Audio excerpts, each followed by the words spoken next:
Konnichiwa! Hello! Hello everyone, welcome to the stream. Welcome to our very first book club. I'm so excited. I literally finished reading the book like an hour ago.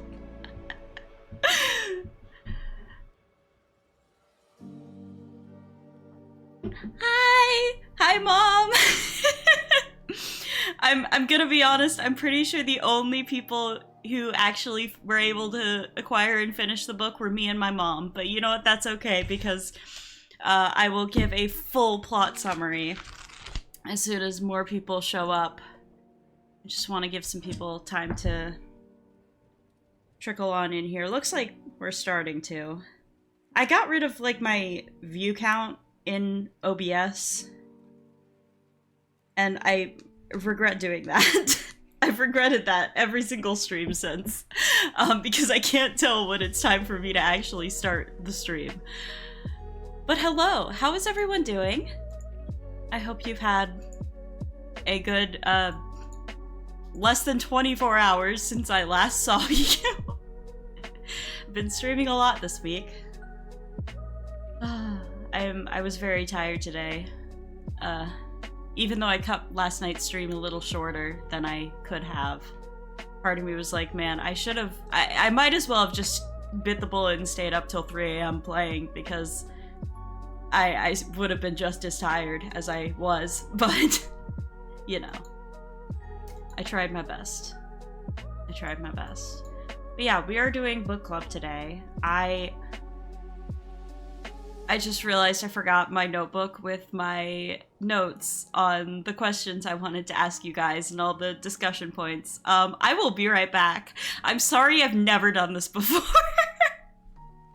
1 second.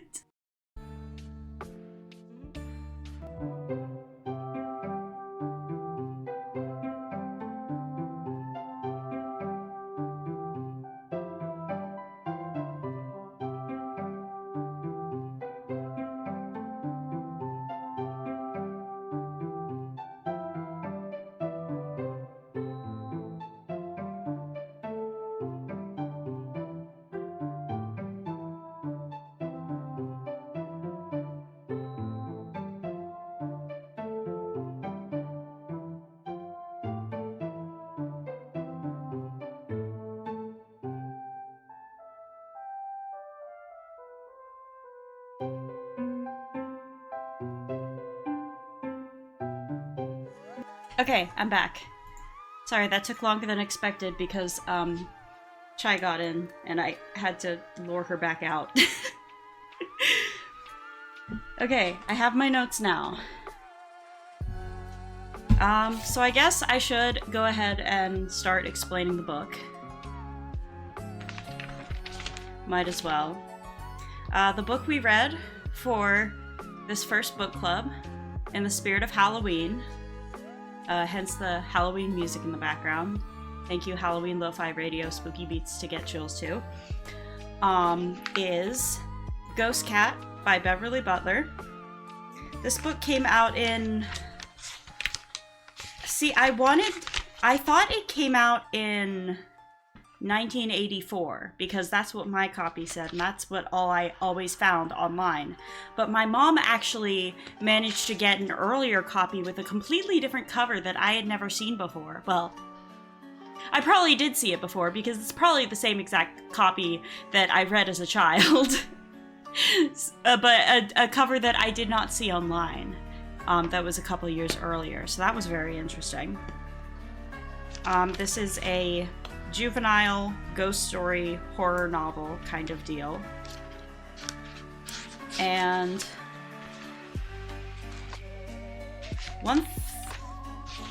do I start with the plot, or do I start with the... I think I'll just go ahead, I'll start with the author bio really quick. There's one at the back of the book, which I'll read out very quickly. Beverly Butler, a native of Milwaukee, Wisconsin, began writing stories at 14, partly for typing practice so that she could rejoin her high school class after losing her sight. Her Light a Single Candle, which won the Clara Ingram Judson Award, and Gift of Gold are both based on her own experiences. Her first novel, Song of the Voyager, won Dodd Mead's 17th Summer Literary Competition, and her most recent story was My Sister's Keeper, winner of an award of merit from the State Historical Society of Wisconsin. Beverly Butler was graduated from Mount Mary College and holds an MA degree from Marquette University. She has received the Johnson Foundation Prize of the Council of Wisconsin Writers and divides her time between writing and teaching creative writing courses.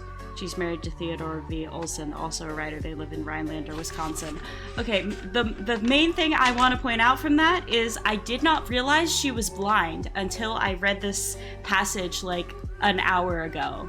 And that shocked me because this book is so... One, the imagery is just so detailed, and two, sight and visions and dreams and photographs and people looking like each other are just such big themes through the story. I find it absolutely fascinating to know that the author could not actually see when she wrote this.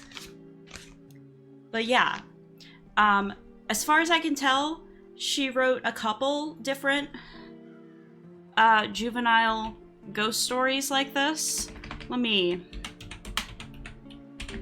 pull this up, actually. I'll kind of get more into that when I talk about like how I found this book, because I've mentioned in the past I've been searching for this book for like years and years and years.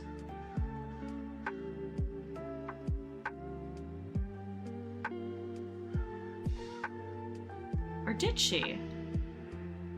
It's kind of hard for me to tell, like, if any of these are ghost stories.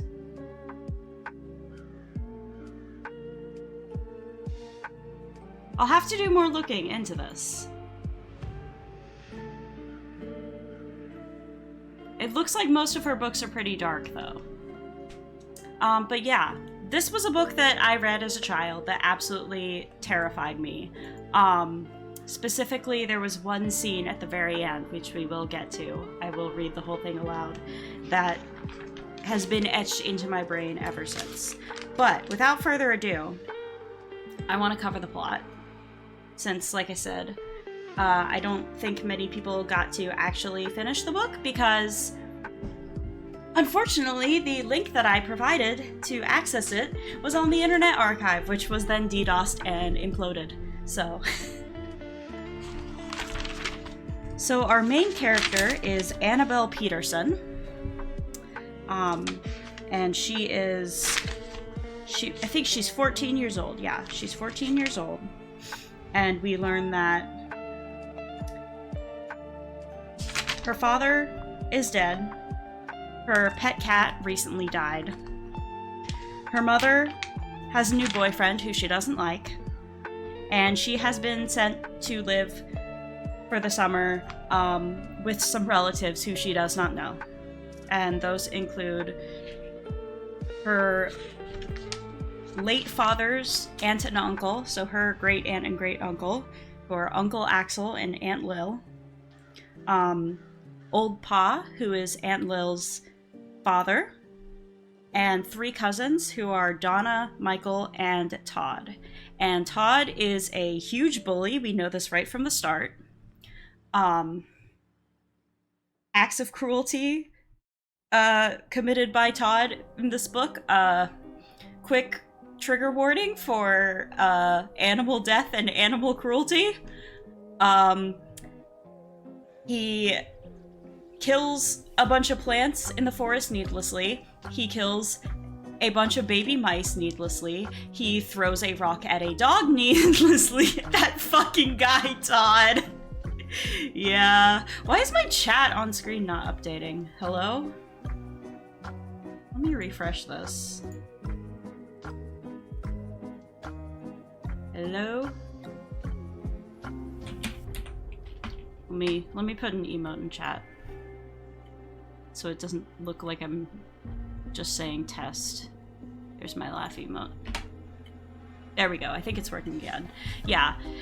Todd is part of what enabled me to find this book again after all these years was my hatred for Todd. I saw his name in a review and I was like, oh, I remember now. I hated that dude. He spends the whole book comparing Annabelle to a cow, which doesn't make any sense because she's tall, not fat, and actually he's the fat one. But, you know, they're children, so none of their insults make any actual logical sense. So yeah, that's the situation Annabelle is in when we open the story. She awakes to the sound of a cat crying, a cat meowing somewhere. Literally, the first line of the book is a cat was crying somewhere. And at first she thinks it's Muffin, her cat that's just passed away, but she realizes that is not the case. And it's early morning, so she sneaks outside to try and find this cat. I unfortunately did not write up a full plot summary before stream. I should have, but I ran out of time. I'm sorry. So I'm kind of doing this on the fly. So she goes looking for this cat. She sees this silver cat that's meowing at her run like into the edge of the woods behind the barn. Because her aunt and uncle live on like a defunct farm. So there's a barn. And she's trying to look for it without going into the woods when Old Pa appears and tells her to stop. And he's a bit odd about it. He's very, what's the word? He's very odd and eerie and ominous, that's the word. He's very ominous about it. Saying, she'll be stirring soon. If the cat's out, she'll be stirring soon. She always stirs when young folk are around. And Annabelle is like, what the fuck are you talking about? Help me find this lost cat. They're then interrupted by Aunt Lil, who, the way she treats her father, Old Pa, drives me insane. And it's brought up by Annabelle, like, multiple times, over and over throughout the book. She treats him like a child. And it's very frustrating for him. It's frustrating for Annabelle to watch. It's frustrating for me to read. I feel like there's only like 3 or 4 actually likable characters in this book. Everybody's just very mean. But Aunt Lil brings them back to the house. They're having breakfast, and Annabelle starts talking about the cat. And Uncle Axel just loses his mind. He gets really mad at her talking about this cat.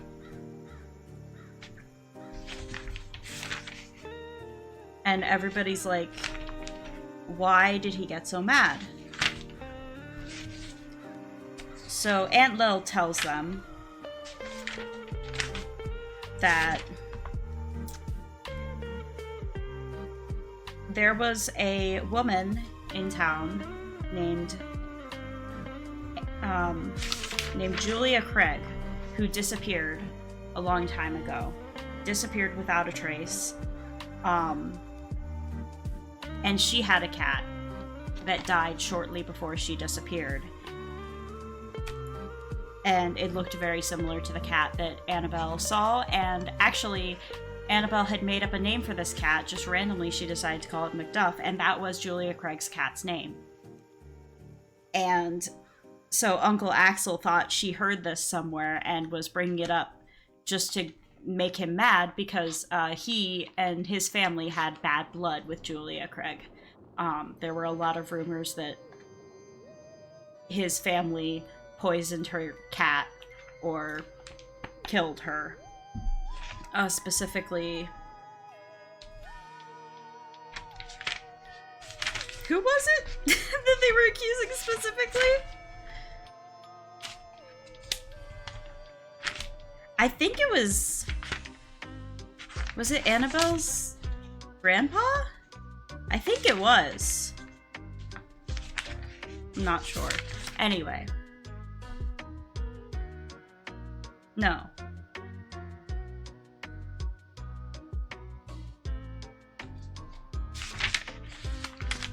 I don't remember. Anyways, Uncle Axel is upset. And then I am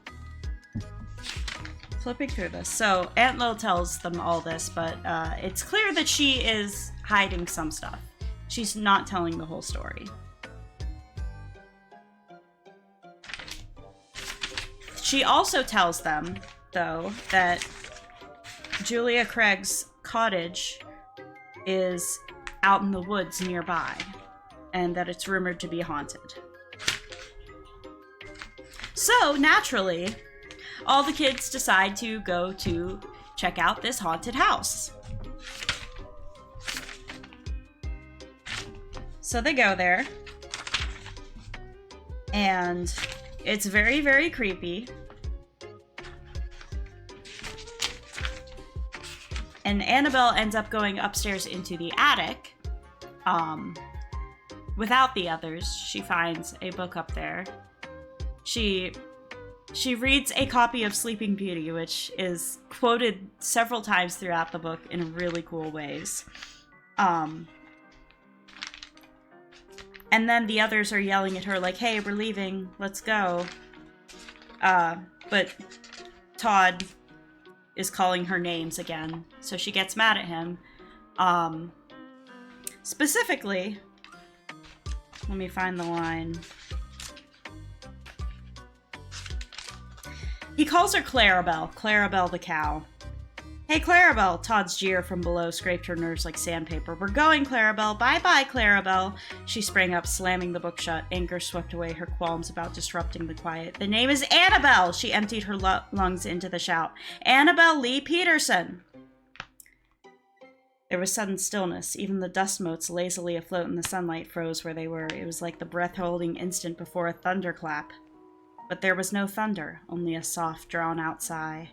It could have been the old house settling, except that it sounded like a whispery echo. I stood up too fast, I shouted too hard, she tried to tell herself, but something fundamental in her knew that wasn't the answer.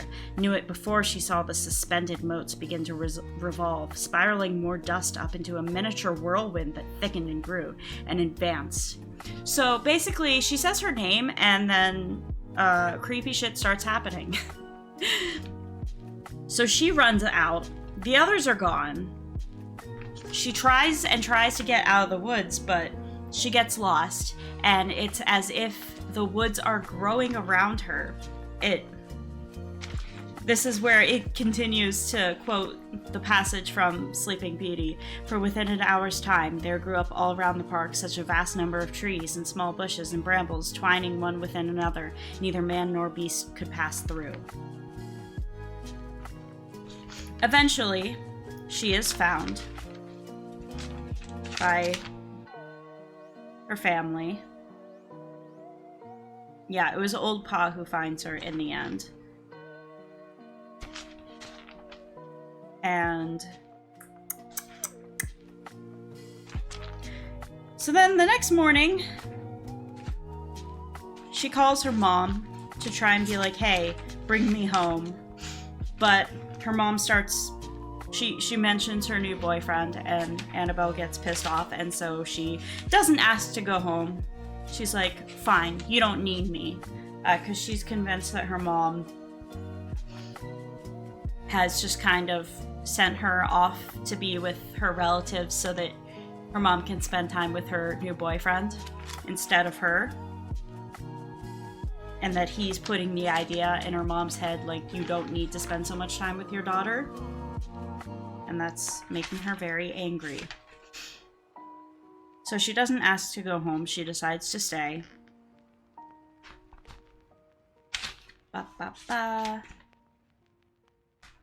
Then she decides to go just on a bike ride, just to kind of clear her head and get out of the house. And she ends up at a gravestone. A gravestone? A graveyard. Multiple gravestones. She ends up at a graveyard. And of course she stumbles across Julia Craig's grave. which does not have a death date because she vanished. They never found her body. And then by that one, she finds a grave with the name Annabelle Lee Peterson, her own name. So she goes back to the house, and Aunt Lil tells her that that is her grandmother.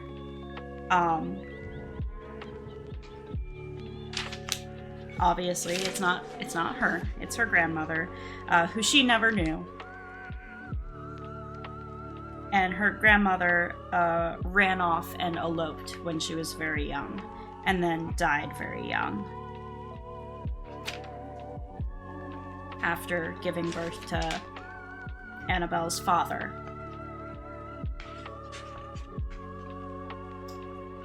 So then there's a part where she just feeds 2 brownies to a dog, 2 whole entire brownies to a dog, a creature that cannot have chocolate, and it's never mentioned again. Like, the dog disappears later, and I thought maybe the twist was gonna be the dog died because it ate 2 fucking brownies, but it didn't. It shows back up, and it's fine. It's never addressed. Do you think the author knew? Do you think she knew? The dogs can't have brownies? I don't think she did. So, that author never had a dog, I think. Yeah, I would agree. I would agree for sure. Why are your messages not showing up in the chat? This is absolutely bizarre. I can see them in the chat, but not the on-screen chat. Well, I'll just have to read every single one out loud. Not that I wouldn't be anyway. So then Old Pa brings her an old compass that he used to use because he used to work out in the woods cutting trees and stuff. And so he gives her his old compass so she doesn't get lost in the woods again. And he teaches her how to use it. And she's very grateful. He's one of the few nice characters in the book. Sometimes. At this point, she starts to become friends with Donna, who's the other... Donna is like the only character aside from Annabelle that I actually like. She's the only like genuinely nice person in this book. Everybody else is so mean. That and some other characters we meet in a bit, but they're very much side characters, and I kind of didn't find them to be... We'll get to it. I didn't feel that, like they were written very realistically, but... Yeah. Annabelle and Donna start hanging out and becoming friends. Todd finds out about the compass and he's jealous. He wants it, so Annabelle's like, he's gonna try and steal it. He also has an asthma attack, because he has asthma attacks when he gets mad.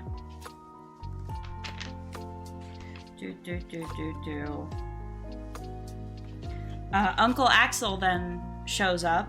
He's been out all day, and he comes back and says he has boarded up Julia Craig's cottage, locked all the doors, boarded over all the windows, took everything out of it to throw away.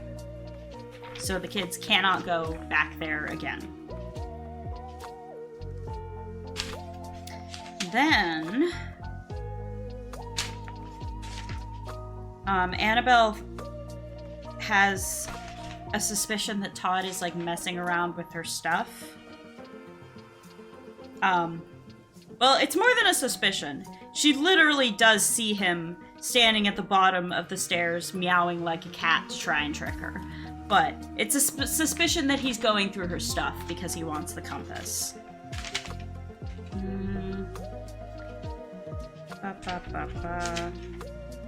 I'm sorry, I really should have written out a summary before this.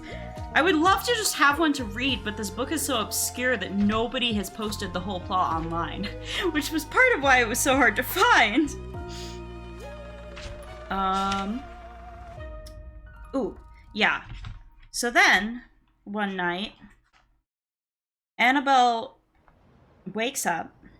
Well, she doesn't wake up. She has a dream that she sees that her mom comes to visit her early and brings Muffin, her cat, who, again, is not alive. But she has this dream that her mother shows up with Muffin in her arms, but then Muffin becomes Macduff, the ghost cat, and the woman, her mother, becomes an older woman who she realizes is Julia Craig, and she leads her to the old cottage, and she has like this vision of folding doors open, which was kind of hard for me to parse. But it's important, which is why I'm mentioning it. She wakes up and finds out she's been sleepwalking. She's actually in the kitchen.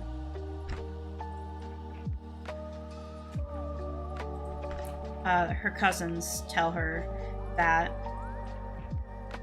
And then after she wakes up, she finds a photograph in her pocket.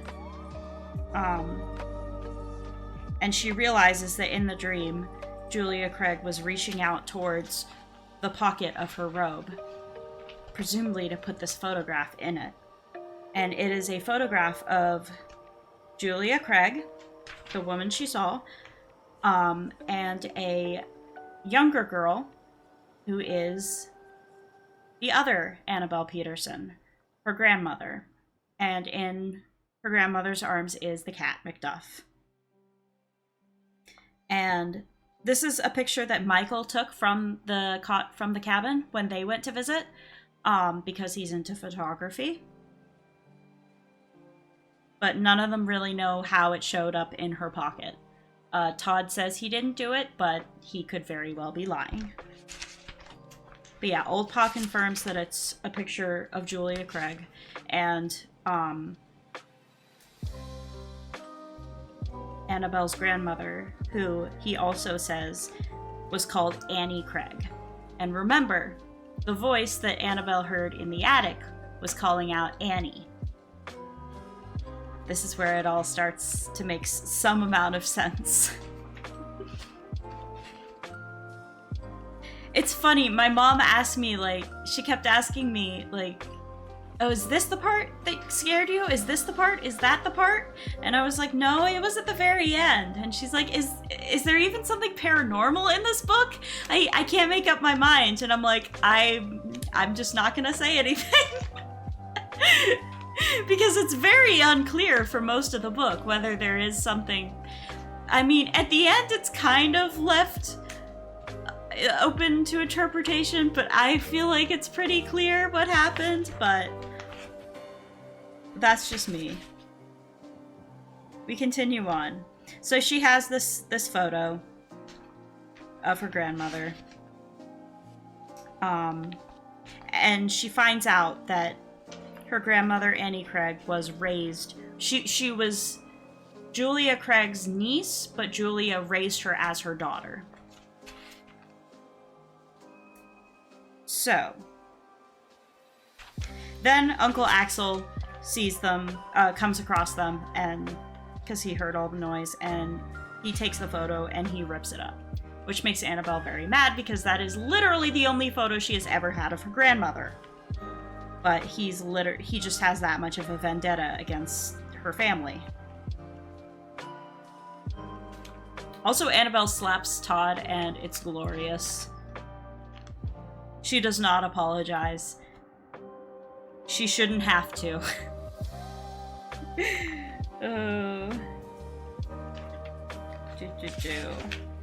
What next? What next?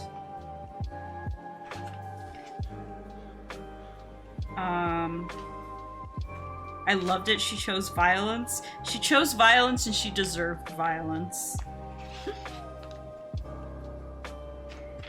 Annabelle decides to get her hair cut like Annie Craig, just to spite Uncle Axel. Aunt Lil decides they should have a picnic, but before that, we meet the Gordons. We meet Ethel Gordon, who's an old friend of Old Pa's, and her granddaughter, Sue Gordon. And they are the other nice characters in this book. And they tell Annabelle a little bit more about her grandmother and Julia Craig and the haunted house.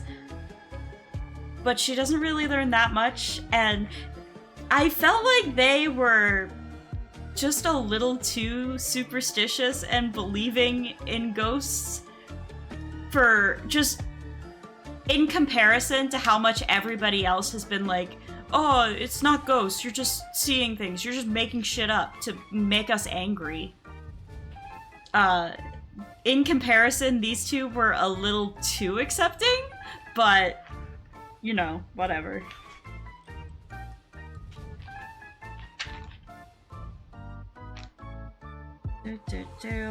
And then Old Pa goes to hang out with the Gordons because, you know, they're his friends. And Aunt Lil continues to be weird and infantilizing about him.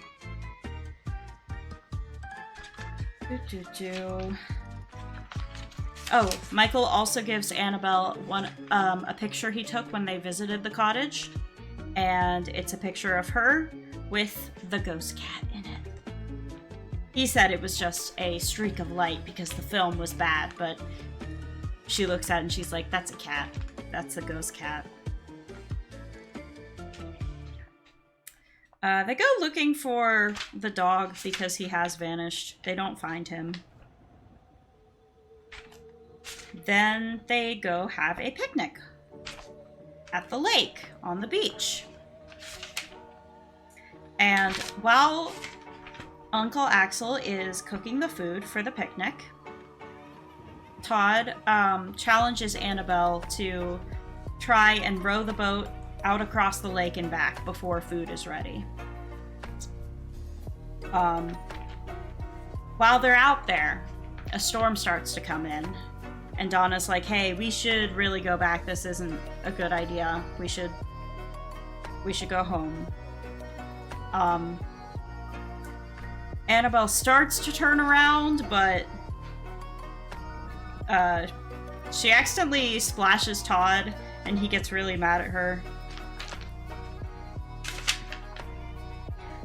And one of their oars falls out of the boat. So they have to try and get the oar back, which means they continue going across the lake instead of going back to the beginning, back to where they were before. And then, once they end up basically getting to shore, and Todd tricks Donna and Annabelle by telling them he saw the dog. He's like, oh, I saw Ricky, he's right there behind that rock. And these two fucking idiots fall for it. He's so clearly tricking them. And it's so obvious that he's going to leave the moment they step out of the boat. But they do. They step out of the boat and walk up the shore. And then Todd starts to sail back away like the monster he is. But before he gets very far, the storm hits. And it's like practically a tornado. It's insane. So the boys get out of the boat. And the four of them all run. Well, the reason Todd tricked them is because the island they've ended up on, or the shore they've ended up on, is right by Julia Craig's cottage. So he wanted to scare Annabelle because he knew she didn't want to go back there ever again. So once the storm hits, they all run to the cottage for shelter because, as much as they don't want to be in there, they might die if they don't find shelter. So they break the door down and get inside. Annabelle does not want this, but she sticks with the others. Well, she tries to escape. She tries to go anywhere but the cottage, but no matter which direction she turns, she always ends up going towards the cottage. And so they end up in there. And then they see a glowing Donna uttered a strangled gasp. She was pointing to the rocking chair. A glowing ball of bluish light hovered on the seat. As Annabelle stared, it bounced to the chair arm and bounced again to the cat basket on the windowsill. "Keep away!" Todd shrilled as the thing bounced to the floor and started gliding forward over the moth-eaten carpet. So basically the ghost cat is out for blood. There is a glowing ball of lightning coming towards them, like crackling and sparking.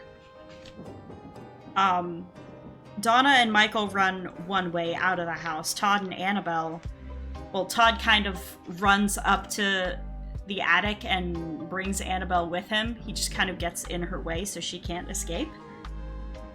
So they run up to the attic.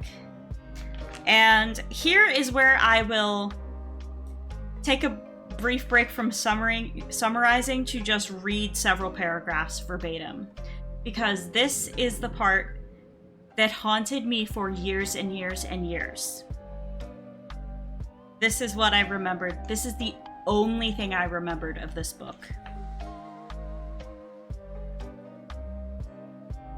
They turned and fled together up the cramped stairs. But the light was stronger up here. A milky kind of radiance filled the attic, yet somehow failed to banish any of the shadows.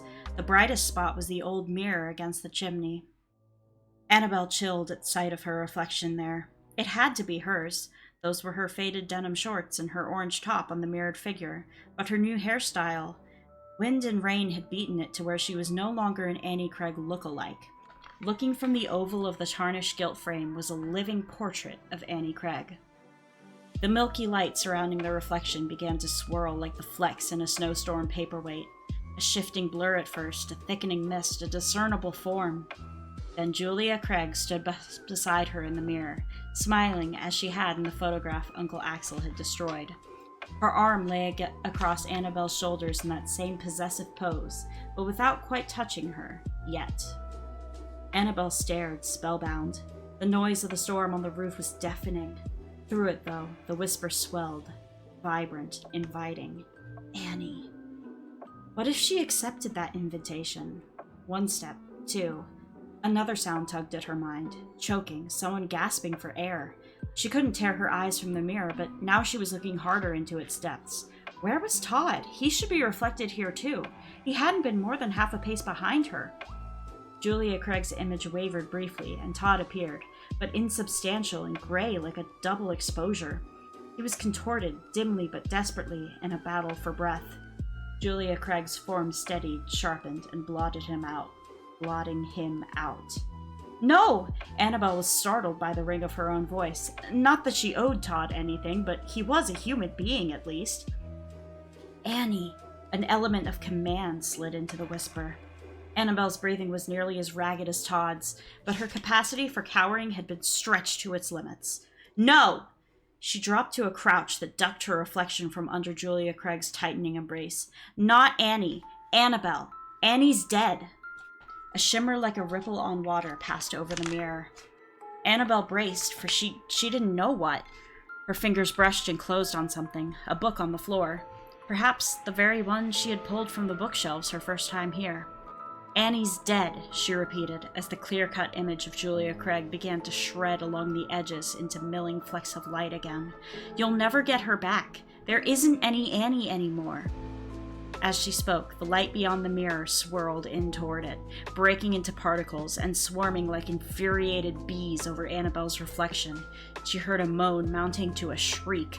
The floor shuddered beneath her, the roof opened above her. She sprang up, hurling the book full force at the glass, and was borne down into darkness by a crushing rush of air. So that is all I remembered of this book for years. Just a boy and a girl up in an attic. He starts having an asthma attack. She's staring into a mirror and she sees a ghost who thinks she is her daughter. Technically niece, but I was thinking daughter. And she was raised as her daughter.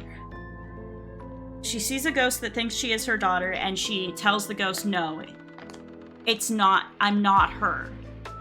She's dead. Your daughter is gone. I am not her. And the ghost disappears angrily, and then a tree falls through the roof.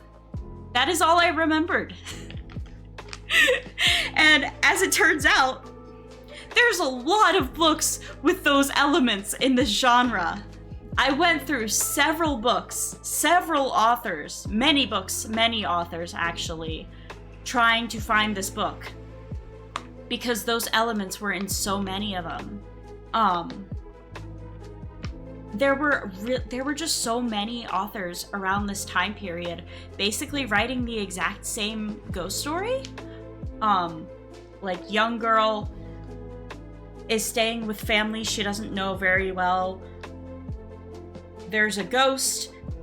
She teams up with another family member or friend, and they investigate the ghost, and there's a fire or a tree falling or a collapse of the floor or something like that. Those are features of so many of these stories. And it was interesting, at one point I was reading, I really thought, Wait Till Helen Comes by, oh, who is that by?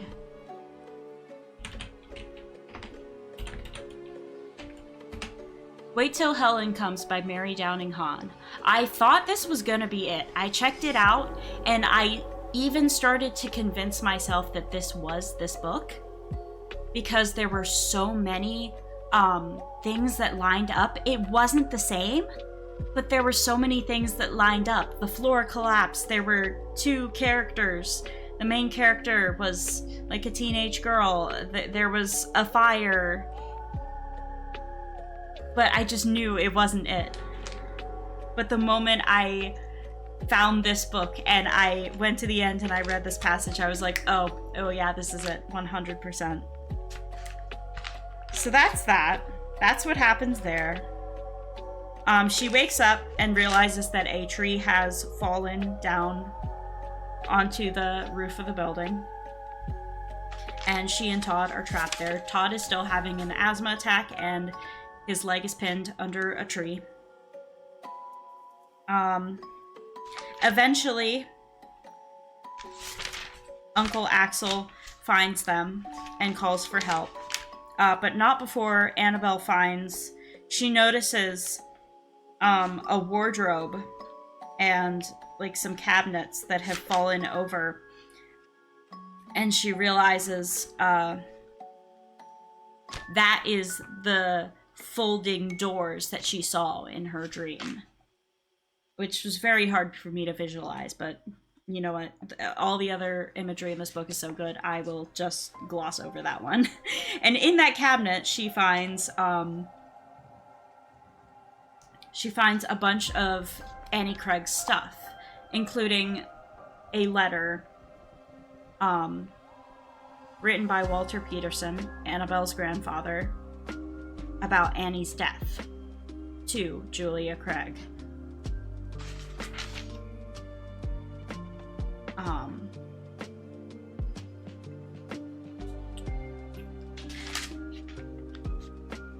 Yeah.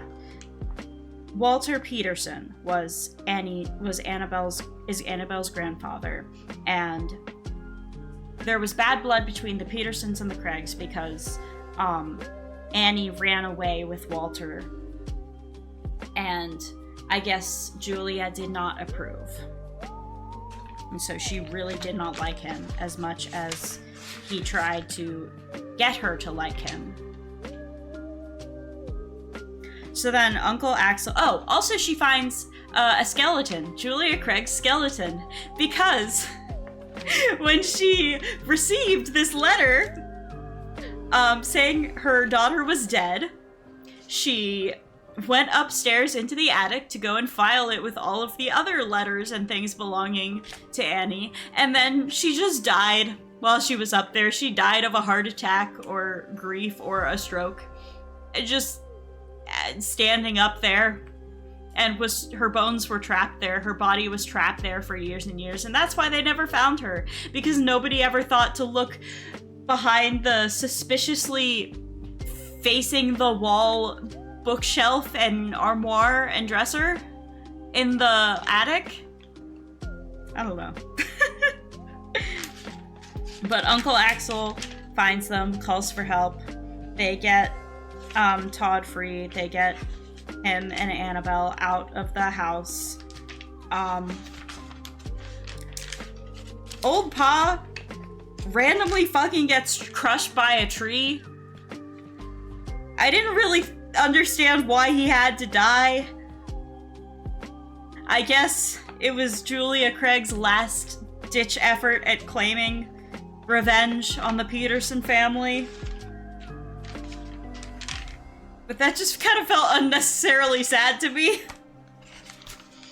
And then at his funeral, Aunt Lil is like, he was never happy at our place. I did so much for him. I just don't understand. And I hated it so much. Of course he wasn't happy. You treated him like an infant or a baby doll. Earlier on in the book, when we meet the Gordons, like, she's lamenting that Ethel Gordon, that none of her children care for her and let her live with them. And that poor old woman. Meanwhile, Ethel has this, like, beautiful, super accessible apartment that allows her to live completely independently as an elderly woman. Kind of hate Aunt Lil.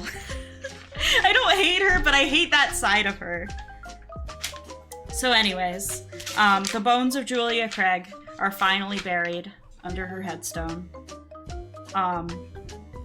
They call Walter, Annabelle's grandfather, to tell him what's happened. They call Annabelle's mother to come pick her up.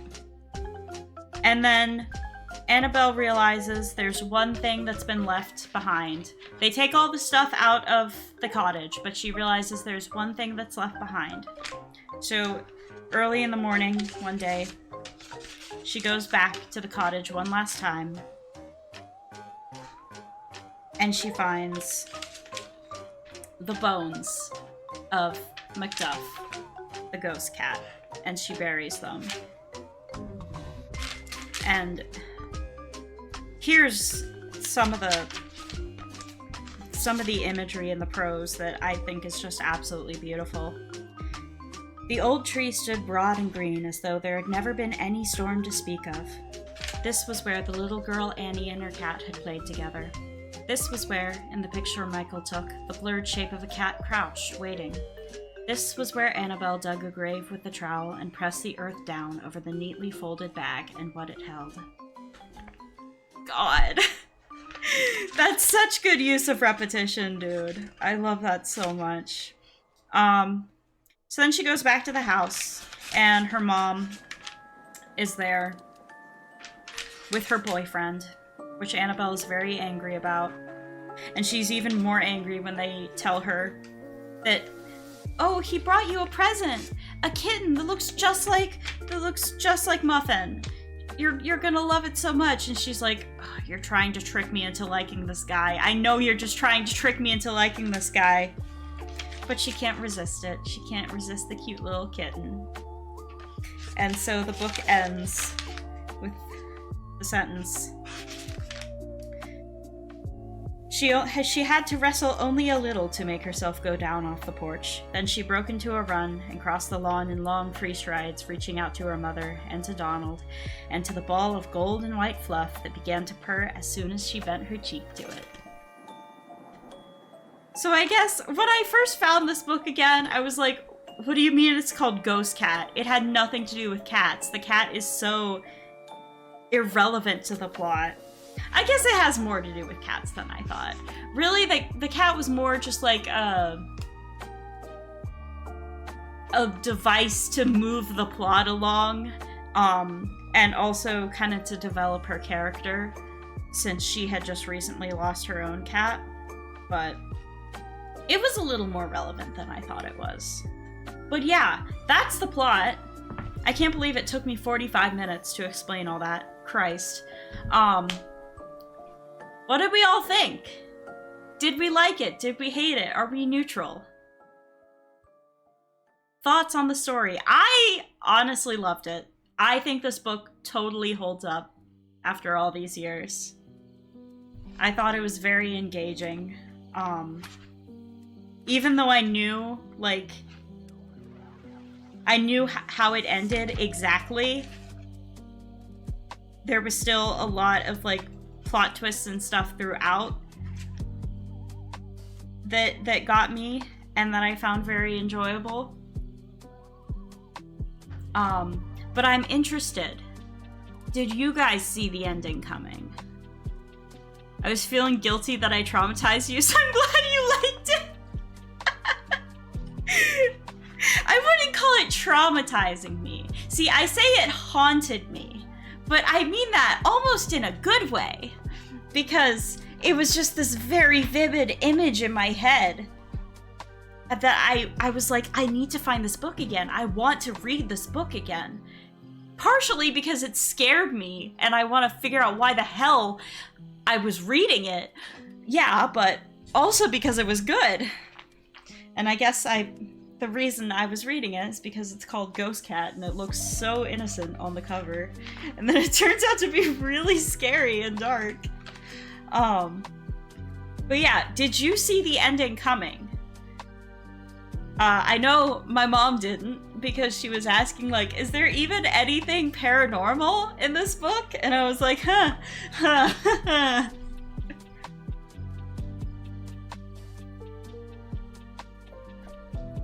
Yeah, I think it is meant to be left open to interpretation somewhat as to whether it was truly paranormal, but there is a moment in the end where Todd's mother is also come to pick him up, and she calls Annabelle Annie because she doesn't know her.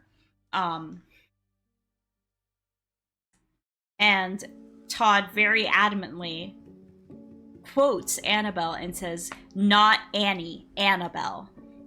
And the two of them kind of look at each other and they're like, okay, yeah, you saw that too. You saw the whole thing with the mirror. It was paranormal, no question. Yeah, that's what I think. That's definitely what I think. I think there definitely were some ghosts in this story. Cat and non-cat alike.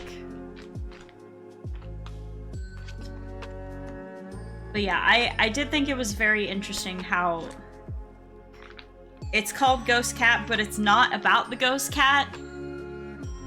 But it is about cats in a very roundabout way.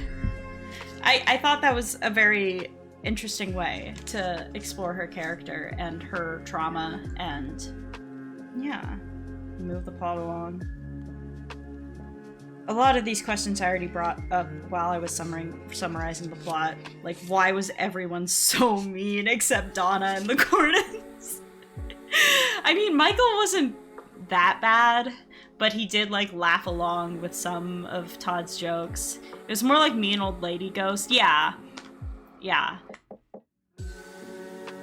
That's another thing. So, like, I mentioned before that there's a rumor that this book, I have no proof that this is actually true, I don't think it is, but there's a rumor that this book inspired the bizarrely double marketed movies starring Elliot Page, Ghost Cat and the Cat That Came Back, where Ghost Cat is a horror movie and the Cat That Came Back is a family friendly drama, but they're actually just the same movie. They're just the same movie, billed as being two different genres. But apparently, according to like the IMDb reviews and stuff, that movie was actually like really, they made the cat really aggressive and scary. Which, granted, if it has nothing to do with the book, which it probably doesn't, yeah, sure, the cat can be scary, but I wanted to hear your guys' thoughts. If you were to adapt this book into a movie, how would you go about that? What kind of genre would it be? Would you want to keep it faithful to the original, or would you want to go all out and be like, this is called Ghost Cat, let's make it about the ghost cat? Do you have any actors in mind? I don't, because I don't know actors. I think I would probably want to keep it pretty faithful to the original, but I definitely lean more into the horror vibe. Very more atmospheric horror, though.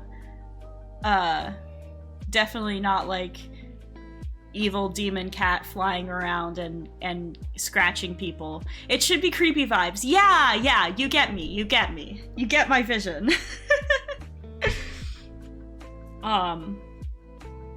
What characters did people relate to? I related to Annabelle a lot, because I too was bullied as a child, so I kind of very much resonated with her whole thing of, like, feeling like she was an outsider and not wanting to hang out with anyone around her. And just wanting to chase after a cat. I remember my mom was telling me Todd reminded her so much of, like, the bullies she grew up with. She's like, they were really like that. They would just call you dumb names and kill animals. And that was just normal. I was like, ugh. Yeah, I'm kind of glad my bullies just like refused to sit with me at lunch. I think I'll take that over stepping on a bunch of baby mice.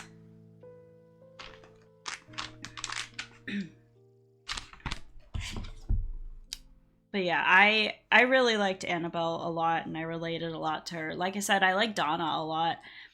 I did feel, I don't know if I'd say I related to Michael, but like I had some empathy for him, and I kind of grew to like him as he grew to be kinder to Annabelle, and he like offered her a picture he'd taken of her as a peace offering after Uncle Axel destroyed the photo of Annie and Julia. Yeah.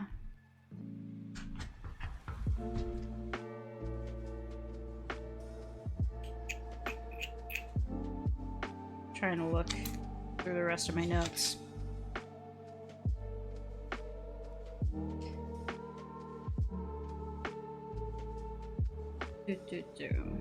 Thoughts on the writing style? I've read some quotes that I really liked. I think there was another one that I wanted. There was like two more I wanted to read, but I didn't have time to write them down.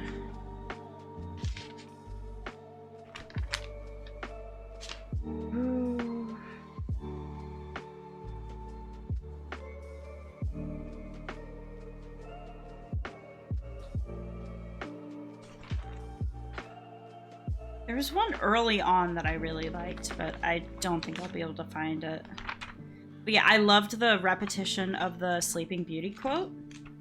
I hate books where adults are clueless when kids are awful to other kids in their own house. Yeah.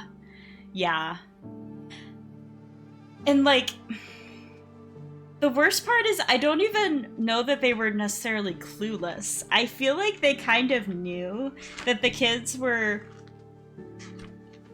being mean to each other, and they just didn't do anything about it. Like, there was constant, like, conflict between Annabelle and Todd, and then Todd and everyone else. They had to have known, and it just kind of felt like they didn't care, almost. They just wanted everyone to shut up about... Yeah, they let them do it right at the dinner table. All they cared about was that you guys need to shut up about this Julia Craig business. You need to shut up about this ghost cat business. We don't want to hear about it. It makes Uncle Axel angry. They didn't care that they were, like, bullying each other horribly. There was, like, one moment where after Annabelle slaps Todd, Aunt Lil tries to get the two of them to apologize to each other. But she doesn't try very hard, and neither of them do. Annabelle just yells and runs off. But yeah, thoughts on the writing style? I I found it occasionally a bit, like, a touch meandering and hard to follow, but also I have severe ADHD and struggle to read at all, so that's probably just me. For the most part, I really, really love the writing. Like I said, the imagery in this book is just so good. It's so specific, and I mean, sometimes there was some stuff, like I said, the folding doors I couldn't really picture, but a lot of it I could picture so clearly. And just the use of repetition of phrases and lines, I thought was so well done. Yeah.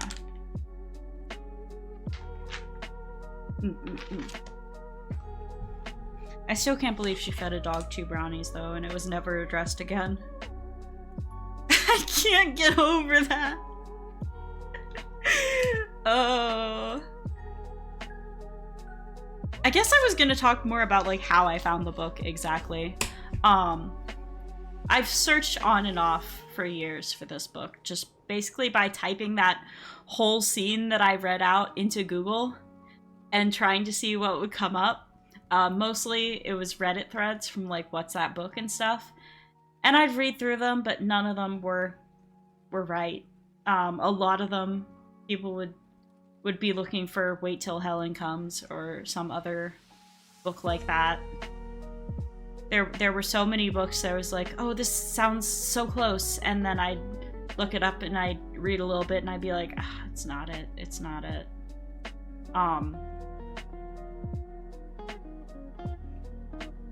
But yeah, I got to a point where I was like, I'm just gonna go through all of the authors writing this kind of book from this time period. I found, like, a bunch of, like, lists of, like, juvenile ghost stories from the 70s, from the 80s, from the 90s. And I was just looking through every single one, and every single one of the authors that appeared in there. I was reading all of the synopses for all of their books. And I had seen Ghost Cat mentioned before. I'd seen it on these lists. I'd seen it in the comments of one of the Reddit posts. But I was like, well, the book wasn't really about a cat. So, like I had no memory of a cat being in it, so I didn't check that one. But then finally it got to the point where I'm like, I can't find this book. Why was I reading this book in the first place anyway? Like, looking at all these books, all of these covers and titles, none of these would have appealed to me as a child. So I need to look for a book that would have appealed to me as a child.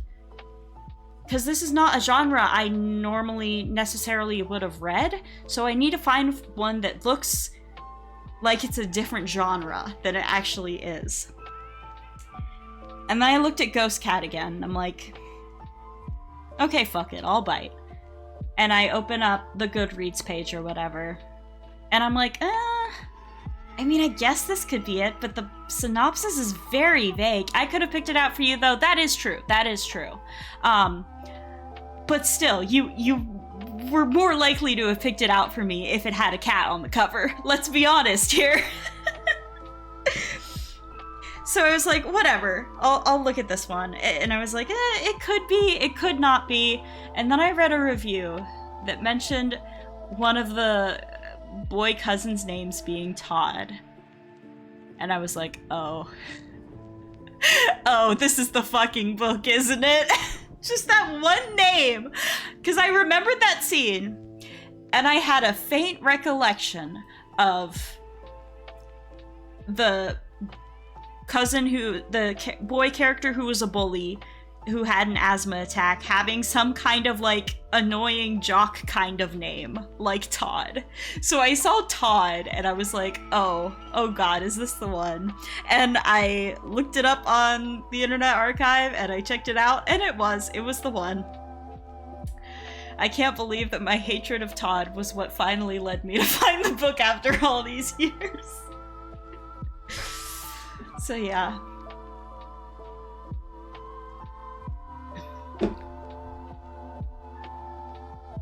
Yeah, I mean, that's basically all I've got. That's all the questions I had. If you guys have any questions or points that you want to bring up, did you have any favorite passages that you underlined or made notes on or highlighted or whatever? Any favorite scenes? Anything that stood out to you? Any thoughts about the themes of the book? What you think it did well? What you think it didn't do well? I want to hear your opinions as well.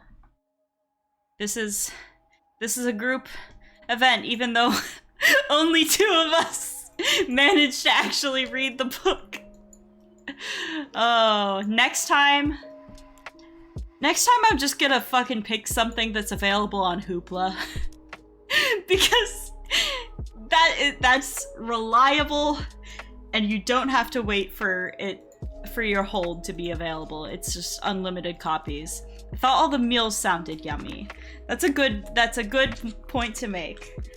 One of my favorite things in books is when the food is described in detail and sounds really good. It's one of my favorite things about like Redwall, or actually I've only read like part of one Redwall book. I'm just saying that because it's like the more well-known example, I guess. Really, the book I'm thinking of in my head is Miss Mantle Chronicles, which is very, very similar to Redwall. But yeah, the descriptions of food in those books are always absolutely phenomenal, so that always stands out to me. Yeah, the brownies and the cookies all sounded very delicious in this book. And the girl's bedroom is cool.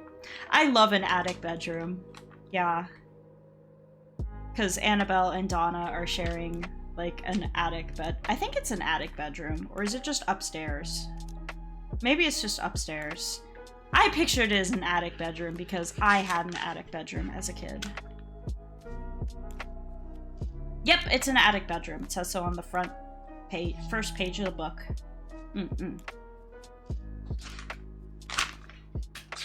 Yeah, I had an attic bedroom as a kid, and I loved it. I found it very cozy. And the way it was described kind of made me think of like the attic bedroom in a little cabin that Kit and I vacationed in recently. I like the part where the ghost cat said it's morbid time and morbed all over the place. Why is this the first comment that actually shows up in the chat? Why does it not let any of my mom's excellent analysis through, but it lets you say that? Come on now. Kit read the very beginning of the book. Must have been a different version where the cat said it's morbid time and morbed all over the place. That must have been the secret 3rd edition. Story of my life? I genuinely don't know why it's not showing your messages. That's the weirdest thing. I've never experienced that before. I want to Google this. Stream elements chat not showing certain users. Okay, this person is saying the opposite. Ignored users are showing. It's because there's a ghost? There's a ghost in my chat box? Messing with my chats? I need them to go away.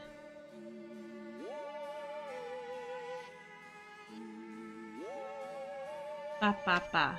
It's your mom? I'm pretty sure she's not a ghost. I think she would have told me if she was a ghost. Maybe I have some weird setting or something. I barely know how to use Twitch. I don't think it would be. But who knows, maybe. Let me check my overlay. Let me check my chat widget.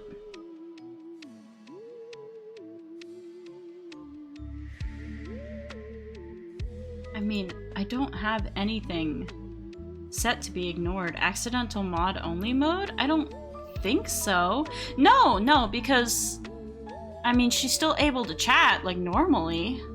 It's just not showing up in the stream elements overlay that goes on the stream.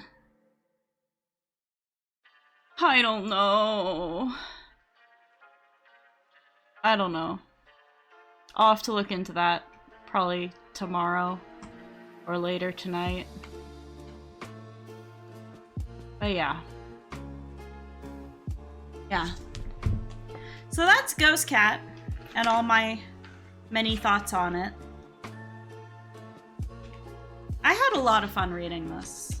I've been trying to get back into reading in general, which is one reason I wanted to do a book club. The other reason was just I wanted to make everyone read this book that traumatized me. It didn't traumatize me, I'm joking.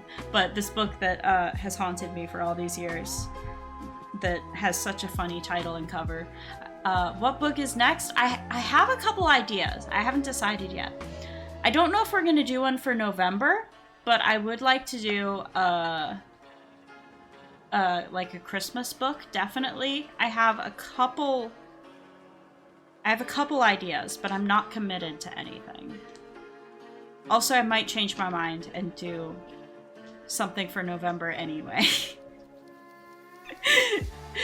Depends on how tired I am by the end of this week from streaming for like 4 or 5 days in 1 week.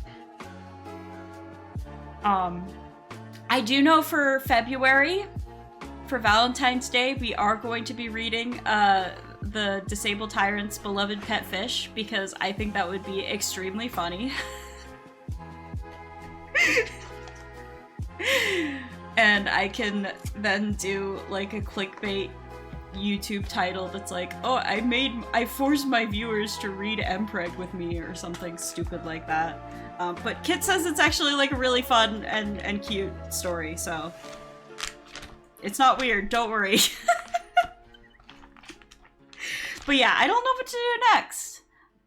I've been like combing the library catalog, and like Goodreads and stuff, and trying to come up with ideas. I was thinking for Christmas, there's a book of letters that Tolkien wrote to his children as Santa Claus. I thought that could be really cute. That could be a fun one. There's also a short story that I had that's like Christmassy, that was in a book I had as a kid. And that's available on the Internet Archive, so assuming it gets fixed, that would be an easy one. But like, it's so short, I don't know if it would be worth doing a whole stream for. Cause like, this was a whole book and the stream's only been like an hour long. And I explained literally the whole plot. So I don't know if a short story would be substantial enough. But maybe it could be, because maybe more people would get the chance to read the whole thing and participate. But yeah, those are my 2 ideas for Christmas books. In terms of if we do a November book club, I really don't have any ideas yet. I was thinking maybe we could do Redwall, the first one, but I think all of them are on Hoopla except for the first one. As far as I can tell, which is incredibly stupid. But I mean, I guess that one's probably the most popular, and so they're like, the publisher's like, we can't give you unlimited copies of this. I don't know. Yeah, I kind of want to keep it to like shorter books, because Lord knows how I understand how hard it can be to get through a book in 1 month, if you don't normally read a lot. But I'd like to eventually progress into longer books. Oh, I saw the Discworld books, at least the very first one, isn't that long. It's like 200, 300 pages. And that's on Hoopla. It also, like, the ebooks go on sale I don't know if they go on sale pretty often, but I got them. I got a ton of them from a sale a while back. So those are very readily available. And they're not too long, so that could definitely be an option. And I think several people here would be interested in reading those together. Yeah. So I have a handful of ideas, and I'd be happy to take suggestions. I did make a book club channel in Discord, so if anybody has any suggestions for book club books, please feel free to put them in there, and I will definitely consider them. Or you can just say it in chat or tweet me or at me on Blue Sky or whatever, but yeah. Easiest way to make sure I remember it would probably be to put it in Discord.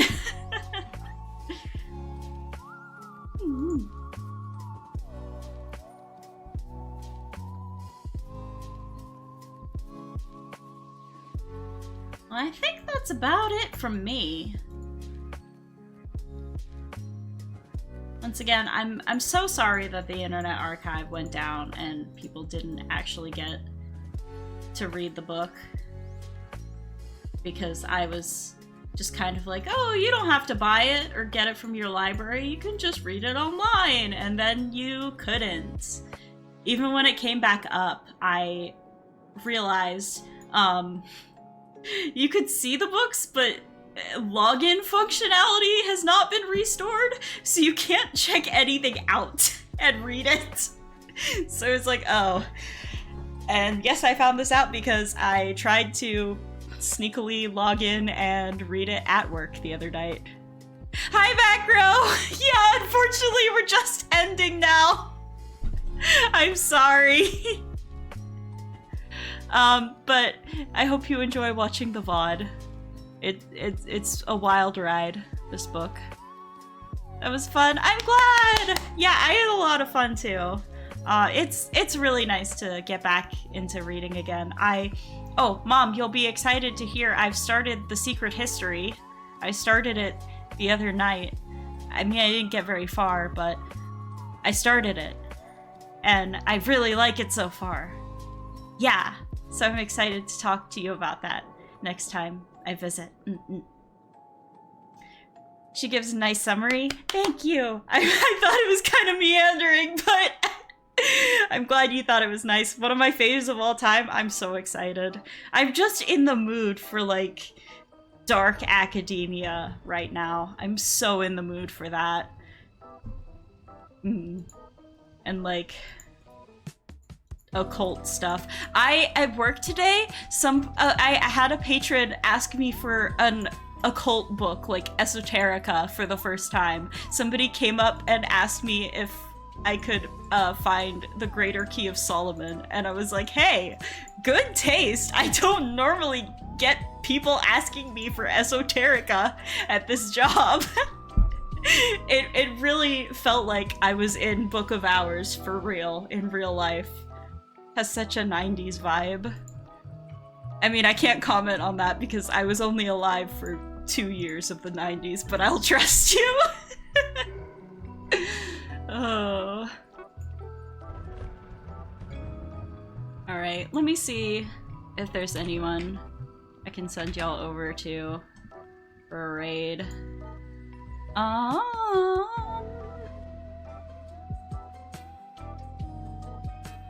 I've been alive for 4. I think you meant to say I'd. I'm pretty sure you're more than 4 years old, Macro.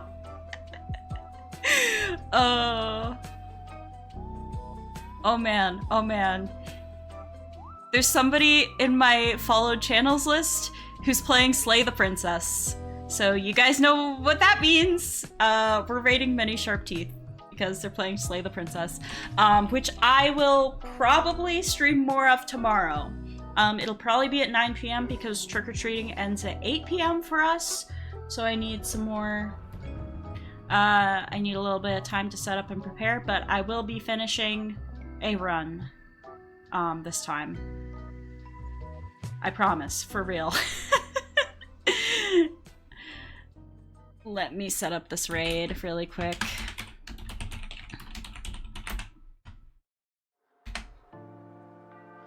But yeah, thank you guys very much for coming out tonight. I'm sorry the stream was a little short.